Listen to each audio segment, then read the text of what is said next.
আর এখন তো গুরুকুল নেই, অনেকগুলো টাকা দিয়ে দিলেই, ভালো ভালো খেতে দিলেই, ভালো ঘরে থাকতে দিলেই মানুষের সঙ্গে সম্পর্ক স্থাপন হয় না। সম্পর্ক, যে কোনো সম্পর্ক, ভাই বোন হোক, দাদা হোক, কীর্তনিয়াদের সঙ্গে শ্রোতাদের হোক, সম্পর্ক মন থেকে হয়। তা যদি না হবে তাহলে বলতে পারেন কেন একই মায়ের পেটের ভাই হয়ে দুজনে মাকে ভাগ করে নেবে? বুঝতে হবে সম্পর্ক নষ্ট হয়ে গেছে। সম্পর্কের মূল্য সবার আগে দিতে হয়। তারা বলতে গিয়ে বলবো সবার আগে, বাংলায় একটা প্রবাদ আছে, আমরা শুনেছিলাম, মুচি হয়ে সূচি হয় যদি কৃষ্ণ ভজে, সূচি হয়ে মুচি হয় যদি কৃষ্ণ ত্যাজে। আচ্ছা, তাই যদি হয় তাহলে মুচি হয়ে সূচি হয় যদি কৃষ্ণ ভজে, এ কথার তাৎপর্য বুঝতে গেলে আমি এইটুকু পরিষ্কার করে বলতে পারি, তাহলে গোপাল কৃষ্ণ পাল ও তো কায়স্থ ছিল, তাহলে যদি কৃষ্ণ ভজন করে তাহলে বামুন হয়ে গেল নাকি? মুচি থেকে সূচি জীবনে হবে নি, ও যেখানে ছিল সেখানেই থাকবে। হালদার কোনোদিন চক্রবর্তী হবে নি, ও হালদারই থাকবে। মুচি হয়ে সূচি হয় যদি কৃষ্ণ ভজে, এই কথার তাৎপর্য হলো মুচি থেকে সূচি মানে কৃষ্ণ ভজনের অধিকার অর্জন করে সূচি হয়েছে, পদবীতে উপর দিকে উঠে যায়। অনেক মানুষ আছে মণ্ডল, নস্কর, দাস, এগুলো ছিল, পরে হালদার থেকে দাস হয়েছে। দাস মানে কি? বলে বৈষ্ণব হয়েছে বলে দাস হয়েছে না, দাস মানে গোবিন্দ চরণের দাসত্ব স্বীকার করেছে, তাই সে দাস। এরপরে ভগবানের চরণকে স্মরণ করে যখন সে তার সেবার অধিকার অর্জন করবে তখন সে দাস অধিকারী। তাহলে ছোট ঘরে জন্মেই ভগবানকে অর্জন করা যায়, কিবা বিপ্র কিবা ন্যাসী শূদ্র কেন নয়, যেই কৃষ্ণ তত্ত্ববেত্তা সেই গুরু হয়। আর এখনকার দিনে শিক্ষিত লোকের লক্ষণ কিরকম? হ্যাঁ, এখনকার দিনে শিক্ষিত লোক ছেঁড়া প্যান্ট পরবে, ছেঁড়া জামা পরবে, চুলে 3-4 রকম রং করবে, চশমাটা বিরাট পরবে, বাপ মার থেকে দূরে থাকবে, একা আলাদা থাকবে। পাণ্ডিত্য অর্জন করতে গেলে গুরুদেবের আশ্রমে থেকে লেখাপড়া করতে হয়। গুরুদেবের আশ্রমে থেকে জীবনের 4টে নীতি শিখবে, ব্রহ্মচর্য, গার্হস্থ্য, বানপ্রস্থ, সন্ন্যাস।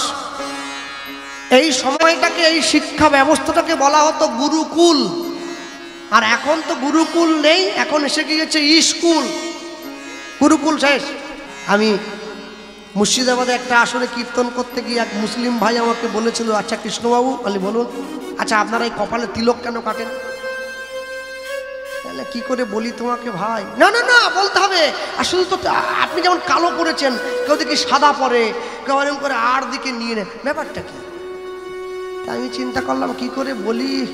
তাই বললাম, আচ্ছা ভাই তুমি টুপি কেন পরেছ?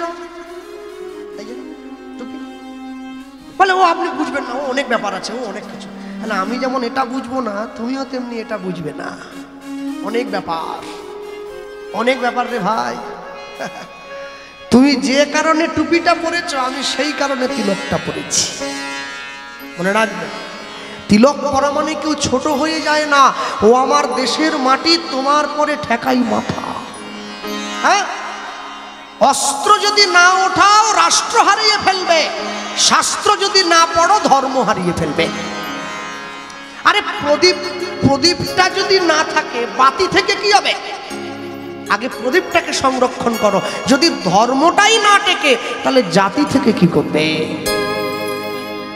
মানুষ তো ইংরেজ চলে গিয়েছে, গেলে কি হবে? কিছু লেজ ছেড়ে দিয়ে গেছে, যারা বাঙালি হয়ে অবাঙালির সাথে খুব ভালোবাসে। মনে রাখবেন, বাংলা মায়ের শাঁখা সিঁদুর আর মাথায় শাড়ি, এর থেকে সৌন্দর্য অন্য কোনো পোশাক হয় বলে আমার জানা নেই।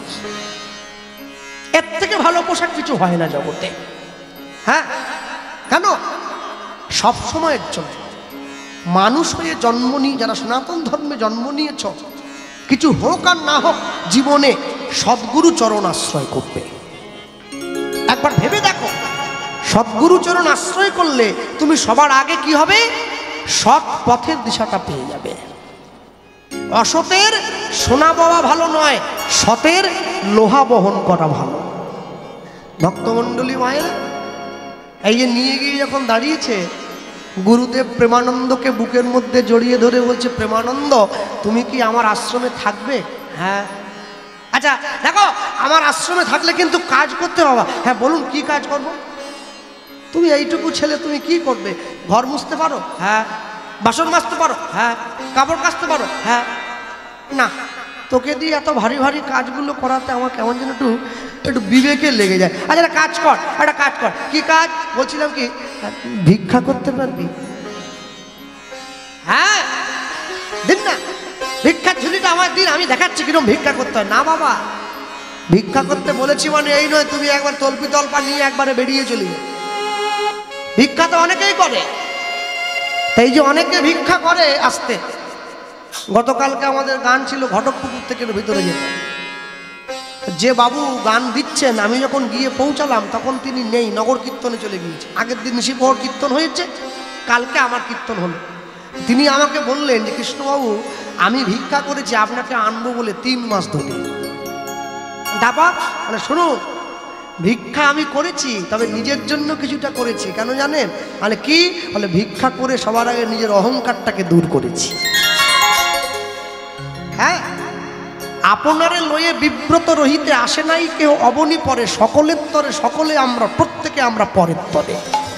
আমি নিজে ভালো থাকবো, আমি নিজে ভালো খাবো, নিজে ভালো ঘুমোবো, এজন্য পৃথিবীতে আসিনি। আমার জন্য যাতে আরো 5 জন ভালো থাকতে পারে আমি সেজন্য পৃথিবীতে এসেছি। নিয়ে গিয়ে প্রেমানন্দকে গুরু রামানন্দ স্বামী বলছে, জানিস তো বাবা আমার মন্দিরে ভিক্ষা করার একটা নিয়ম আছে। কি নিয়ম গুরুদেব? শোনো, তুই প্রত্যেক দিন 21টা বাড়িতে যাবে, তারপর 21টা বাড়ির থেকে প্রতিটা বাড়ির থেকে 1 মুঠো করে চাল নেবে, কোনো বাড়ির থেকে বেশিও নয় কমও নয়। তারপর 21 মুঠো চাল হয়ে গেলে আর কোনো বাড়ি যাওয়া যাবে না, আমার কাছে এনে ভিক্ষার পুটুলিটা আমার হাতে দেবে, আমি রান্না করে গোবিন্দকে সেবা দেবো। মনে রাখবেন, যারা প্রকৃত সাধু হয়েছে, গেরুয়া পোশাক পরে, বড় দাড়ি আছে, বড় জটা আছে, বিয়ে করেনি, প্রকৃত সাধু কোনোদিন 5 বাড়ির বেশি ভিক্ষা করে না। যে প্রকৃত বৈষ্ণব হয়েছে, মঠে মন্দিরে থাকে, ডোর কৌপিন বহির্বাস পরে, সংসার ত্যাগী, মাথা নেড়া, মাথায় শিখা আছে, প্রকৃত বৈষ্ণব কোনোদিন 11টা বাড়ির বেশি ভিক্ষা করবে না। যে প্রকৃত ভক্ত হয়েছে, সংসারে থাকে কিন্তু ভগবানকে নিত্য নিত্য অন্ন সেবা দেয়, প্রকৃত ভক্ত কোনোদিন 21টা বাড়ির বেশি ভিক্ষা করবে না। কিন্তু আমার মতো ভিখারি আমি করিনি। বলছেন একদিনে 3 পালা গান হলেও করতে ছাড়িনি, সকালে একটা, দুপুরে একটা, রাতে একটা। বেশি খেতে গেলে ছাই খেতে হবে। লোভে পাপ, পাপে মৃত্যু। যার জীবনে লোভ যত বেশি, হ্যাঁ আশ্চর্য কি জানেন, এই যে ইউটিউব ছেলেগুলো দৌড়ে এসছে, দেখতে পাচ্ছেন ছেলেগুলো? হ্যাঁ, এরা আমি যেখানে যাবো এর কোথার থেকে যে খবর পায় বলতে পারবো না বাবা। ওহ, সব জায়গায় ছুটে চলবে, ইউটিউব ক্যামেরা নিয়ে দৌড়ে গেল, যেই ক্যামেরা দাদা আমরা এসে গেলাম, ক্যামেরা বসিয়ে দেবো। হ্যাঁ বসিয়ে দিই। এখন এদেরকে দেখছি এরা ছুটে যাচ্ছে, আমার মনে হচ্ছে এরা অনেক পয়সা পাচ্ছে, কেন ভিডিও ছাড়ছে, ছাড়লে লোক দেখছে। তাই এদের দেখা দেখি আমি একটা সিদ্ধান্ত নিয়েছি, আমি একটা চ্যানেল খুলবো, গোপাল কৃষ্ণ পাল অফিসিয়াল। তারপরে সেই চ্যানেলটা খুলে আমি বসিয়ে দেবো। এরা যখন করতে যাবে আমি বলবো হবে নি, আমার ক্যামেরা আছে। মানে আমার এখানে কমিটির থেকে নিয়ে হচ্ছে নি, মালিক বাবুর কাছ থেকে নিয়ে পেট ভরছে নি, নায়েব বাবুর কাছ থেকে নিয়ে হচ্ছে নি, কীর্তনের শেষে দেখেছো অন্য কত বড়, এরকম করে বাড়ি দেবো, তা নিয়ে হয়নি। আবার চ্যানেল একটা খুলে সেখান থেকে নিতে হবে, মানে আমার আর হয় না, আমার আর হয় না। কত চাই, আর কত, আর কত? 8,000 টাকায় কীর্তন হতো, 10,000 টাকায় কীর্তন হতো, এক ইউটিউবের দৌলতে একবারে এক ধাক্কায় 10 থেকে 40 বেড়ে গেছে, 50। আহা, যত ভিউয়ার বাড়বে পয়সাও বাড়বে, ফোন তত বেশি আসবে। আর যত আমার রেট বাড়ছে আমার লোভও বেড়ে যাচ্ছে। লোভে পাপ, পাপে মৃত্যু। যদি হয় সুজন, তেঁতুল পাতায় 9 জন, বলে তো।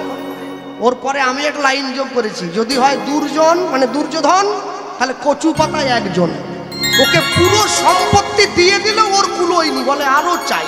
শেষে ওই উরু ভেঙে কুরুক্ষেত্রের মাঠের বাইরে পড়ে থাকতে হয়েছে। আমাদের সেই দশা না হয় শেষ পর্যন্ত। মনে রাখবে, ভগবান আমাদেরকে না চাইতে অনেক দিয়ে দিয়েছে, তারপরেও কতগুলো বেকার ছেলে একটু খেটে কমে করে খাচ্ছে, আবার ওদের পেটে গিয়ে লাথি মারার দরকারটা কি বাবা? তো দিব্যি করে খাচ্ছিল, অসুবিধা কোথায়? মনে রাখবেন, মানুষের জীবনে চাওয়ার একটা সীমা থাকা উচিত।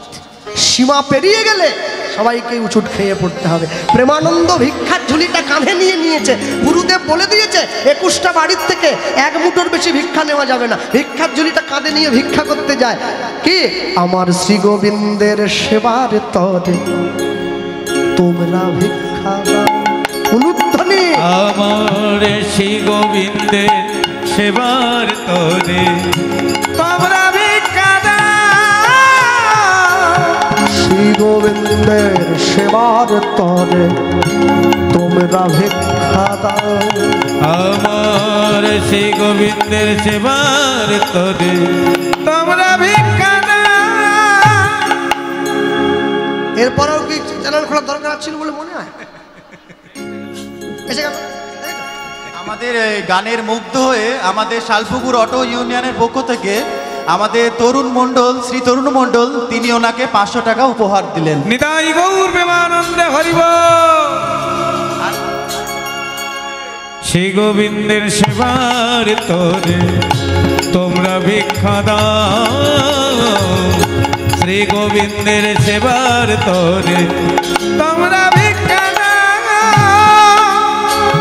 চ্যানেল খুলবো নি, দরকার নেই, টাকা তো আসছে, চ্যানেল দিয়ে কি হবে? প্রেম তন্ডুল দিয়ে, প্রেম তন্ডুল দিয়ে, দিয়ে তাই জন্মের মতো কিনে ওগো প্রেম তন্ডুল দিয়ে আমায় জন্মের মতো কিনে আমার শ্রী গোবিন্দের সেবার তরে তোমরা ভিক্ষা দাও। তাই আমার শ্রী গোবিন্দের সেবার তরে তোমরা ভিক্ষা দাও। শ্রী গোবিন্দের সেবার তরে তোমরা ভিক্ষা দাও। এই যে ছেলেটা এদিকে বাবা, এতটুকু ছেলে আবার ভিক্ষার ঝুলি নিয়ে বেরিয়েছে। নিজের তরে চাই না আমি, ওগো চাই যে তারি লাগে। ওগো নিজের তরে চাই না আমি,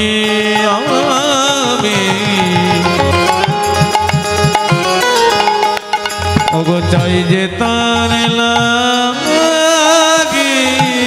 নিজের তরে চাই না আমি, ওগো চাই যে তার লাগে। ওগো নিজের তরে চাই না আমি,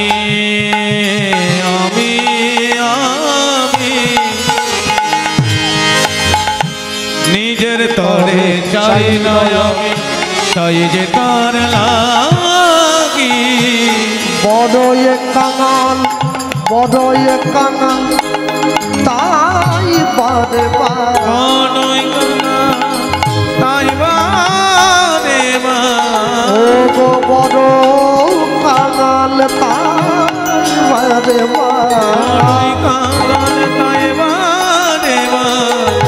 তোমাদের দ্বারে মাগি। শ্রী গোবিন্দের সেবার তরে তোমরা ভিক্ষা দাও। শ্রী গোবিন্দের সেবার তরে তোমরা ভিক্ষা দাও। শ্রী গোবিন্দের সেবার তরে তোমরা ভিক্ষা দাও। দিন দিন ছুটে যায় প্রেমানন্দ ভিক্ষার তরে।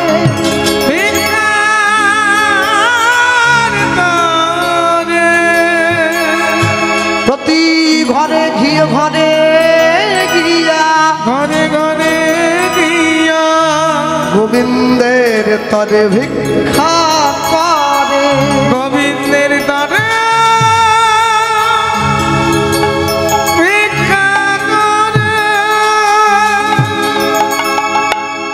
দিন 2 দিন 3 দিন 4 দিন 5 দিন করে প্রেমানন্দ গুরুদেবের কথাকে শিরোধার্য করে প্রত্যেক দিন 21টা বাড়ি থেকে 21 মুষ্টি চাল এনে গুরুদেবের হাতে দেয়। পৃথিবীতে যত ধনী মানুষ হোক তাকে জীবনে 2 বার ভিক্ষে করতে হয়। কখন? একবার মেয়ের বিয়ের সময়, আরেকবার বাবা মায়ের শ্রাদ্ধের সময়। কিন্তু জীবনে আরেকবার ভিক্ষা করতে হয় কখন? যখন বাড়িতে হরিনাম হয়, তখন ভিক্ষা করতে হয়। ভিক্ষা করা তন্ডুল দিয়ে গোবিন্দের অন্নে মিশিয়ে দিতে হয়, তাতে গোবিন্দ বড় খুশি হয়। প্রেমানন্দ প্রতিদিন ভিক্ষা করে এনে গুরুদেবকে দেয়। গুরুদেব প্রেমানন্দের কাছে যে জিনিসটা লুকিয়ে গেছে ওটা আমি আপনাদের কাছে প্রকাশ করলাম। কি? গুরুদেব প্রত্যেক দিন প্রেমানন্দের কাছ থেকে ভিক্ষার পুটলিটা নিয়ে সুন্দর করে রান্না করে ভগবানকে যখন ভোগ দেয়, ভোগ দিয়ে মন্দির থেকে বাইরে বেরিয়ে এসে মন্দিরের দরজাটা বন্ধ করে দিয়ে আচমন করে যখন দরজাটা খোলে, দরজাটা খোলার পরে দেখতে পায় থালাতে অর্ধেকটা অন্ন নেই, বাটিতে অর্ধেকটা ব্যঞ্জন নেই, গ্লাসে অর্ধেকটা জল নেই। ভগবান নিজের সেবা করে যায়। এইটা গুরুদেব কোনোদিন প্রেমানন্দকে জানতে দেয়।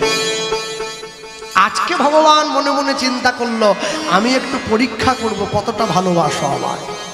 দেখি তো, দিয়ে মন দিয়ে ধন কেড়ে নিতে সময় লাগে কতক্ষণ। তাই জীবনে কোনো কিছু নিয়ে অহংকার করবেন না। শিক্ষা দীক্ষা অর্থ রূপ যৌবন টাকা পয়সা সম্পদ না, এমনকি কৃষ্ণ ভজন নিয়েও অহংকার করতে নেই।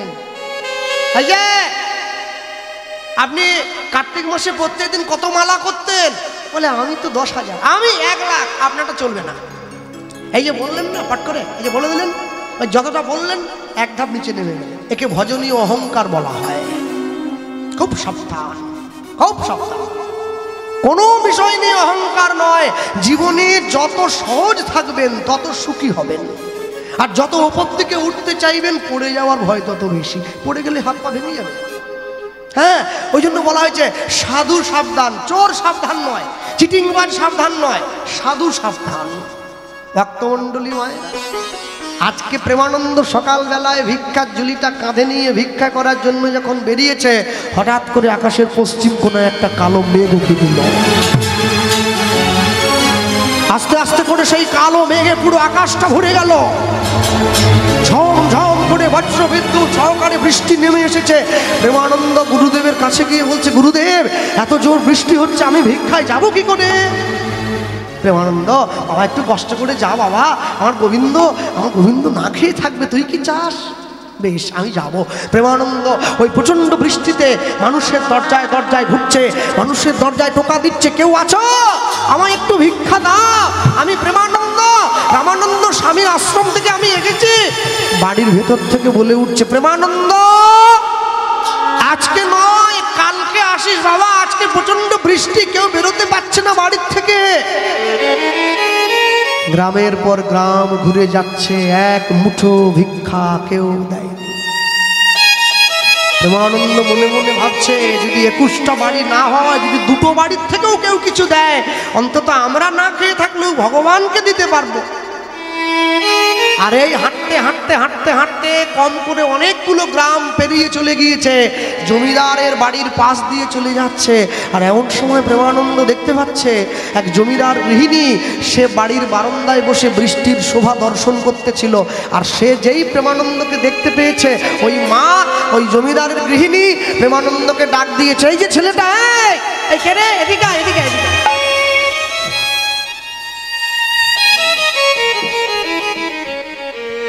নিতাই গৌর প্রেমানন্দে হরি বল, হরি বল, হরি বল। এদিকে এদিকে এদিকে। আর যেই ডাক দিয়েছে অমনি সঙ্গে সঙ্গে প্রেমানন্দ সেই জমিদার গিরণীর কাছে দাঁড়িয়েছে, মা আমায় ডাকছো? তুই কে রে? এত বৃষ্টিতে তো কুকুর ছাগলের রাস্তায় বেরোয়নি, তুই বেরিয়েছিস? চোর টোর নাকি? মা আমি চোর নই, আমার নাম প্রেমানন্দ। প্রেমানন্দ? এই নামের কেউ তো আমাদের গ্রামে থাকে না।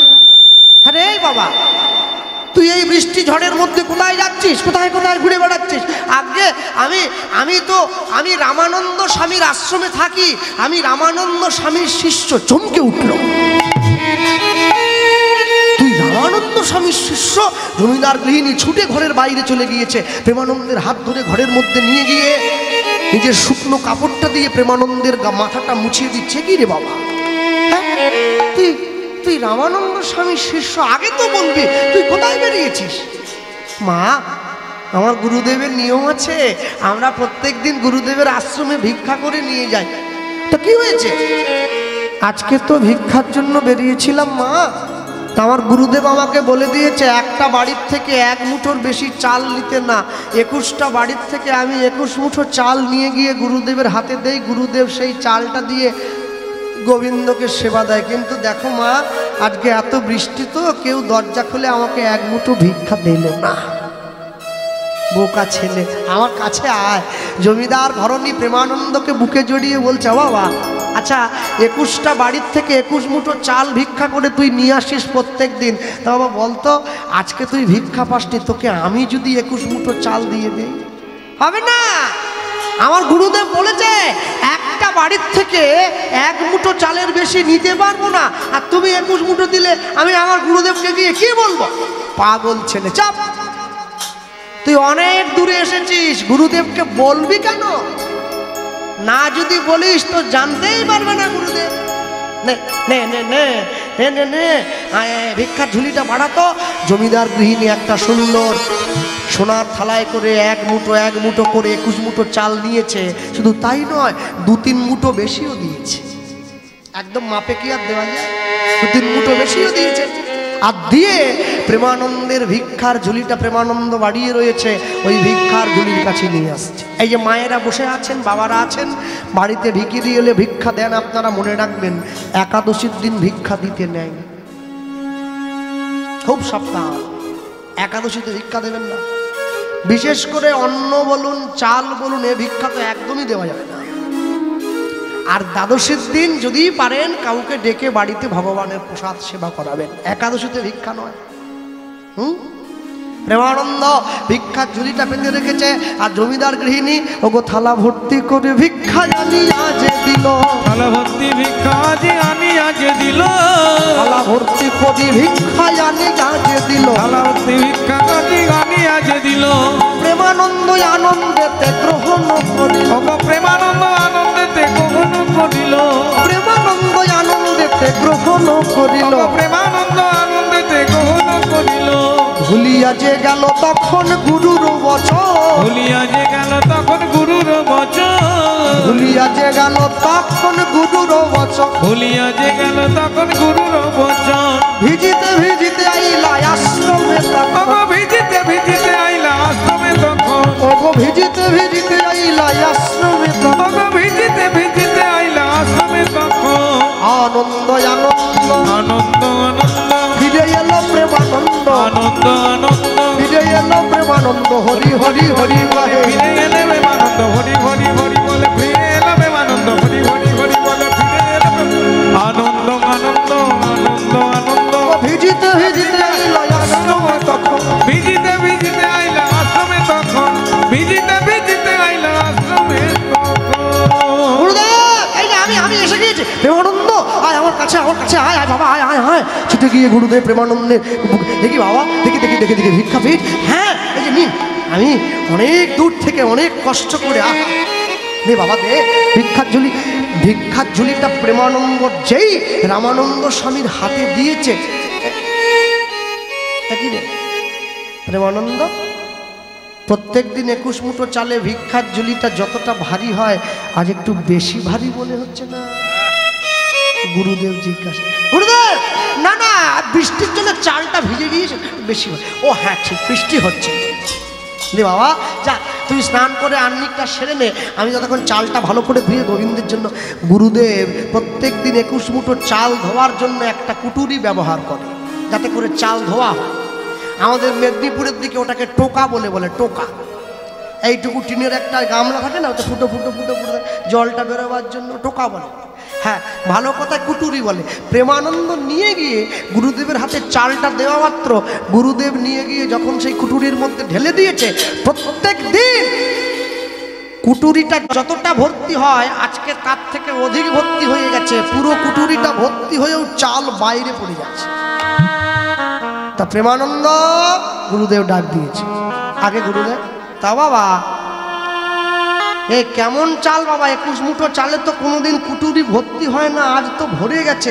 আর চালের দানাগুলো বেশ সরু সরু দেখছি। ভিক্ষা করতে গেলে এক একটা বাড়িতে এক এক রকমের চাল দেয়, যে যেরকম চাল খায়। তা আজকে একই রকমের চাল। গুরুদেব আপনি কি ভাবলেন? আজকে সব বড় লোকের বাড়িতে গিয়েছিলাম, সব জমিদার, সবাই জমিদার। বাহ, তাহলে আমার গোবিন্দ আজকে প্রাণ ভরে একটু সেবা করবে। অনেক দিন আমার গোবিন্দ একটু মোটা চালের অন্ন সেবা করেছে। আস্তে, আমার কথায় কেউ দুঃখ পাবেন না। এমনও বাড়িতে আমি দেখেছি যে বাড়িতে ভগবানকে সেবা দিয়েছে, মোটা চাল রান্না হয়েছে বলে বাড়ির মা বসে কাঁদছে। কেন কাঁদছ? বলে কেন কাঁদছ জানো? মোটা চালের ভাত হলে আমরাই খেতে পারি না, তাহলে মোটা চালের অন্নের দানা আমার গোবিন্দ সেবা করবে কি করে? এই ভালোবাসাটা ভগবানকে দিতে পারবে না সবাই, মুখে বলে সবাই, দেওয়া যায় না। গুরুদেব নিয়ে গিয়ে সুন্দর করে রান্না করে অন্ন ব্যঞ্জনের থালাটা সাজিয়ে, আজকে দেখতেও বেশ ভালো লাগছে, একবারে সাদা সরু চালের অন্ন সাজিয়ে ব্যঞ্জন দিয়ে গ্লাসে জল দিয়ে ভগবানের মন্দিরে ঢুকিয়ে দিয়েছি। ভগবানের মন্দিরে ঢুকিয়ে দিয়ে মন্দিরের দরজাটা বাইরে থেকে বন্ধ করে দিয়ে দরজার বাইরে দাঁড়িয়ে হরিনাম গাইছে। প্রেমানন্দকে সামনে, প্রেমানন্দ এসো, আমার যোগ্য শিষ্য।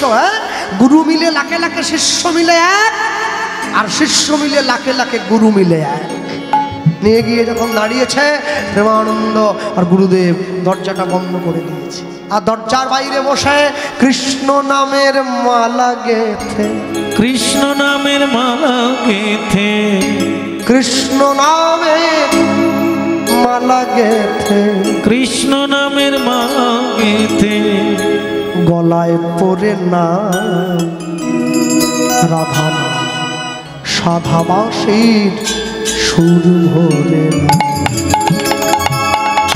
কৃষ্ণ নামের মালা হরি বল, কৃষ্ণ নামের মালা গেথে, গলায় পড়ে না রাধা নামে সাদাবাসী সুর ভরে না। ও রাধা নামে সাদাবাসী সুর ভরে না। যে হরিনাম করে না, যে কৃষ্ণ নাম বলে না, যে একাদশী করে না, আমার তার উপরে রাগ নেই। আমার রাগ তার উপরে যে হরিনাম করে, ওকে যে ভেঞ্চি কাটে, আমার রাগ তার উপরে। তুমি নিজে করছো না, করো, ওকে ভেঞ্চি কাটছো কি জন্য? কৃষ্ণ নামে মালা গেথে, কৃষ্ণ নামের মালা গেথে, না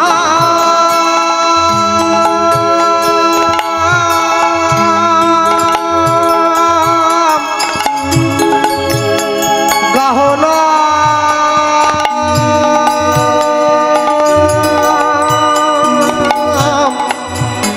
গাহনা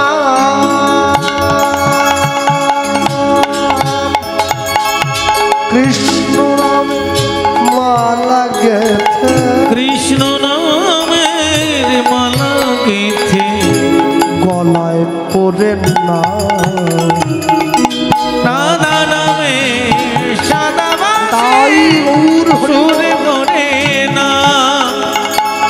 রাধা নামে সাদাবাসী সুর ভরে না। ও রাধা নামে সাদাবাসী সুর ভরে না। আপন আনন্দে গাহ হরিনাম, শান্তি পাইবে তুমি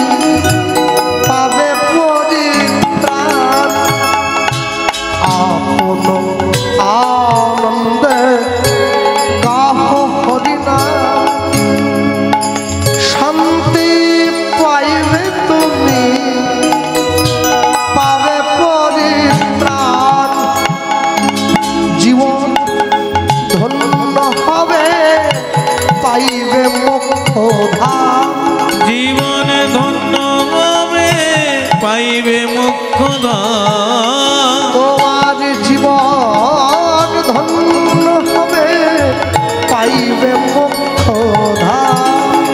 জীবনে ধন্য হবে পাইবে মুখ্য প্রাণ ভরে নাম গাও নাম গাও নাম গাও। রাধা নামে সাদা বাসি শুনে পড়ে না গাও না।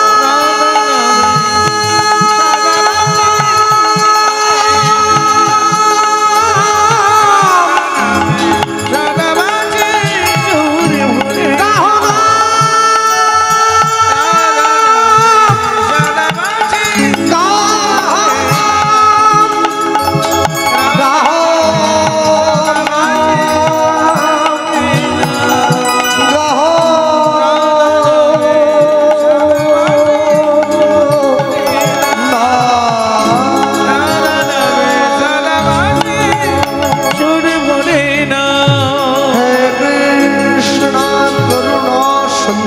করুণা সিন্ধু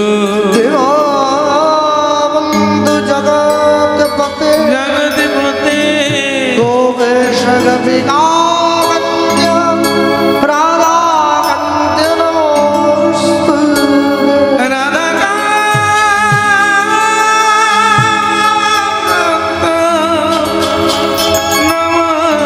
নমস্তুতে। ভগবানের ভোগ সম্পন্ন করে রামানন্দ স্বামী যখনই তিনটে তালি দিয়ে মন্দিরের দরজাটা খুলে দিয়েছে, চমকে উঠল। এ কি? ভগবান যে প্রত্যেকদিন সেবা করে, থালায় অর্ধেকটা অন্ন থাকে না, বাটিতে অর্ধেকটা ব্যঞ্জন থাকে না, গ্লাসে অর্ধেকটা জল থাকে না, আজকে তো ভগবান সেবা করেনি। প্রেমানন্দ ডাক দিয়েছে। প্রেমানন্দ ছুটে এসছে, আমাকে গুরুদেব, ও বাবা ও বাবা আয় আমার কাছে আয়, কাছে আয়, আমার কাছে আয়। প্রেমানন্দকে বুকের মধ্যে জড়িয়ে ধরে রামানন্দ স্বামী বলছে, হ্যাঁ বাবা সত্যি করে বলতো বাবা, হ্যাঁ তুই আমি তোকে যেই নিয়মে ভিক্ষা করতে বলেছিলাম তুই সেই নিয়মে করেছিস? হ্যাঁ গুরুদেব আপনি মিথ্যে বলছেন, আপনি যেমন করে আমাকে বলেছিলেন, যেমন ভাবে বলেছিলেন আমি সেইভাবে 21টা বাড়ি থেকে 21 মুঠো চাল। তাহলে তুই যদি আমার বলে দেওয়া নিয়মে ভিক্ষে করিস, তাহলে আমার গোবিন্দ আজকে সেবা করছে না কেন? তাহলে কি আমার অপরাধ হয়েছে, আমার অন্যায় হয়েছে? গুরুদেব না না না, আমি সত্যি বলছি। ও বাবা জন, জীবনে 3 জায়গায় মিথ্যে কথা বলতে নেই, বাবা মায়ের কাছে, গুরুদেবের কাছে, আর ডাক্তারবাবুর কাছে। আমায় বল না বাবা, আমায় বল, আমায় মিথ্যে বলিস না। ওরে আমায় মিথ্যে বললে তোর অপরাধ হবে রে বাবা, বল সত্যি কথা বল তো। গুরুদেব আমি সত্যি বলছি, আপনি যেমন যেই বলেছে। গুরুদেবের সন্দেহ হচ্ছে প্রেমানন্দ মিথ্যে বলছে। প্রেমানন্দের হাতটা নিয়ে গুরুদেব নিজের মাথার উপরে রেখে বলছে, বাবা এবারে বলতো, আমার মাথা ছুঁয়ে বল, আমি তোকে যেমন করে বলেছিলাম তুই সেইভাবে ভিক্ষা করেছিস? যেই প্রেমানন্দ গুরুদেবের মাথার উপরে হাতটা রেখেছে, প্রেমানন্দের হাতটা থরথর করে কাঁপছে। কি করে বলবো, গুরুদেব তো যেই উপায়ে বলেছিল আমি সেই উপায়ে ভিক্ষা করিনি। কিরে বাবা আমার বল, গুরুদেব আপনি আমাকে যেই উপায়ে ভিক্ষা করতে বলেছেন আমি সেইভাবে ভিক্ষা করিনি। কি বললি? তাহলে সেই উপায় যদি ভিক্ষা করিসনি তাহলে কি করে ভিক্ষা করছিস? আমায় বল, আমায় সত্যি করে বল। যেই বলেছে প্রেমানন্দ গুরুদেবের কাছে বসে বলছে, আমি কেমন করে ভিক্ষা করেছি জানেন গুরুদেব? ঝড় বৃষ্টি বজ্রপাত দুর্দৈব দেখিয়া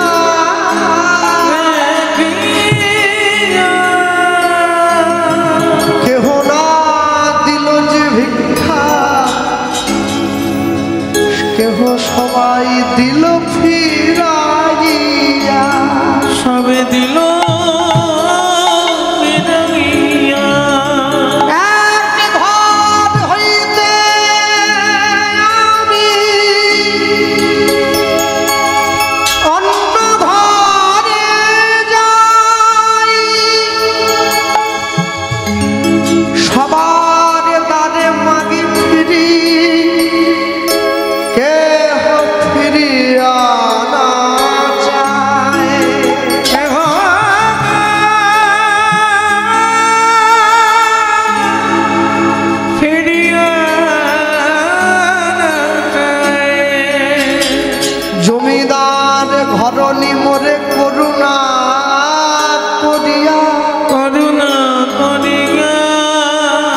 21 মুষ্টি চাল দিল গোবিন্দ সেবার লাগিয়া।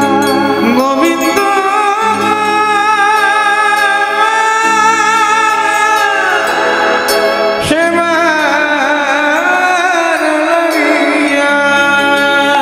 গুরুদেব প্রেমানন্দকে ধাক্কা দিয়ে দূরে ছুঁড়ে ফেলে দিয়েছে। তুই কে করলি? আমার কথা অগ্রাহ্য করে, আমার বিশেষ অমান্য করে, তুই আমার বাক্যকে না মেনে তুই একটা বাড়ির থেকে 21 মুঠো চাল ভিক্ষা কেন? গুরুদেব কি হয়েছে? ও তো আর জানে না, ও তো জানে না। গুরুদেব ছুটে গিয়ে প্রেমানন্দের হাতটা ধরে ঘরের মধ্যে নিয়ে গিয়ে বলছে, দেখ তুই কি জানিস প্রত্যেক দিন তুই ভিক্ষা করে আমার সামনে এনে দেওয়ার পরে আমি রান্না করে গোবিন্দকে সেবা দেই। আমি যখন সেবা দিয়ে ঘরের দরজাটা খুলি, আমি দেখি থালায় অর্ধেকটা অন্ন থাকে না, বাটিতে অর্ধেকটা ব্যঞ্জন থাকে না, গ্লাসে অর্ধেক জল থাকে না। ভগবান সেবা করে যায়, কিন্তু আজ যেমন দিয়েছিলাম তেমন আছে। ভগবান সেবা করেনি। প্রেমানন্দ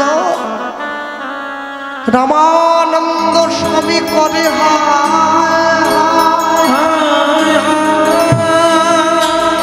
শ্রী গোবিন্দ উপবাসী কিভাবে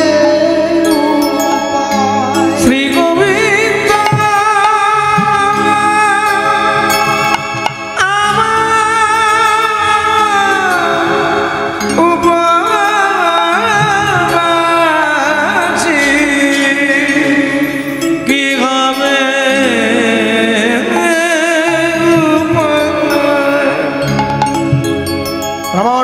স্বামী রাগে গড়গড় করতে করতে প্রেমানন্দের হাতটা ধরে বলে উঠল, তুই যে অন্যায় করেছিস, যে নীরব কর্ম তুই করেছিস, যে নিষ্ঠুর কর্ম তুই করলি, এর জন্য আমি তোর গুরু হয়ে তোকে অভিশাপ দেব।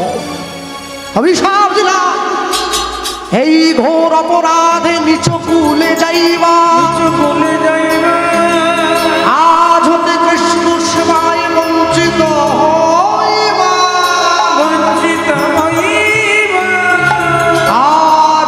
কৃষ্ণ সেবায় বঞ্চিত হইবা। কৃষ্ণ সেবা, কৃষ্ণ সেবা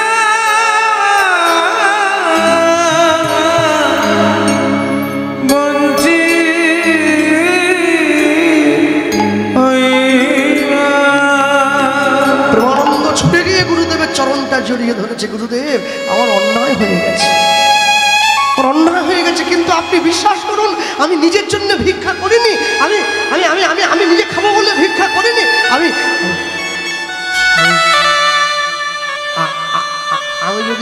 আমি যদি অসৎ উপায়ে ভিক্ষা করেও থাকি, সেটা আপনার গোবিন্দ সেবার জন্য করেছি, নিজের জন্য না। ভগবানের সেবায় কোনো শিশুর মতো আচরণ চলে না।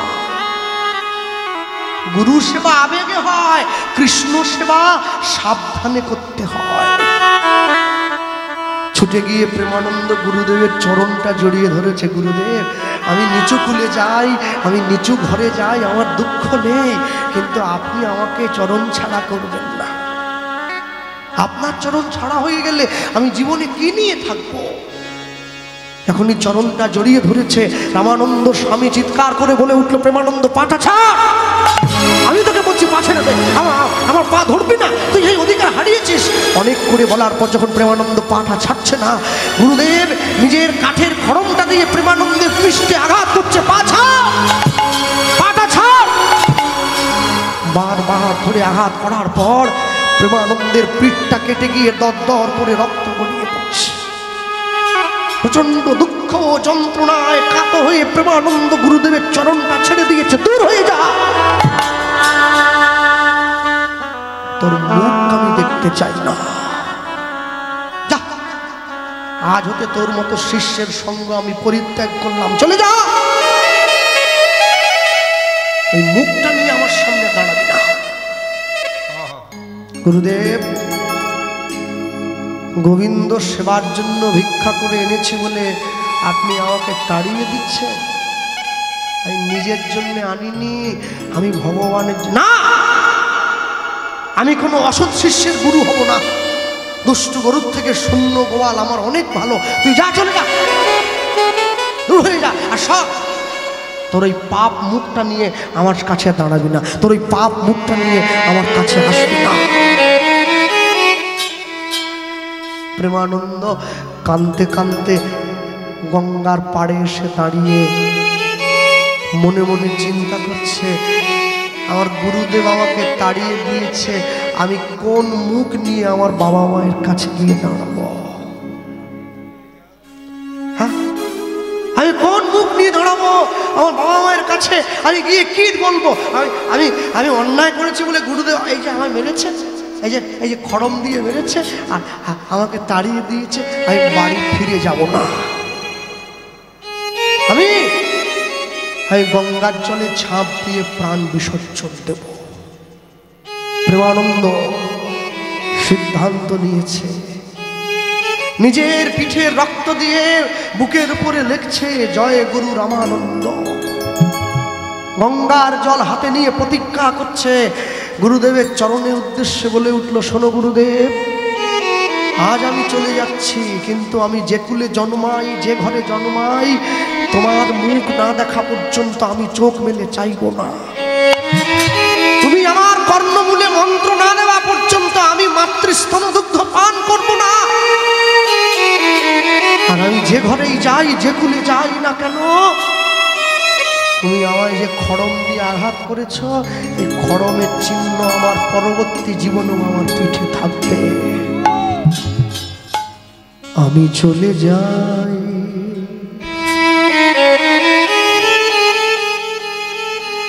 আমি চলে যাই,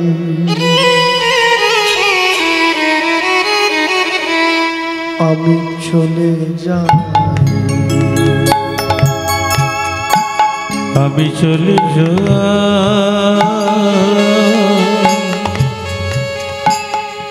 আমি চলে যাই,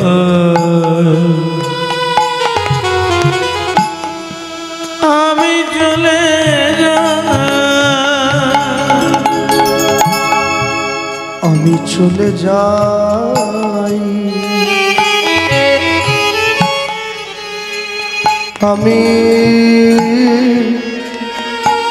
আমি চলে যাই, আমি চলে যাই, আমি চলে যাই,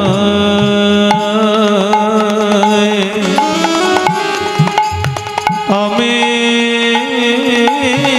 চলে যাই, আমি চলে যাই। ও মা জননী, জন্মভূমি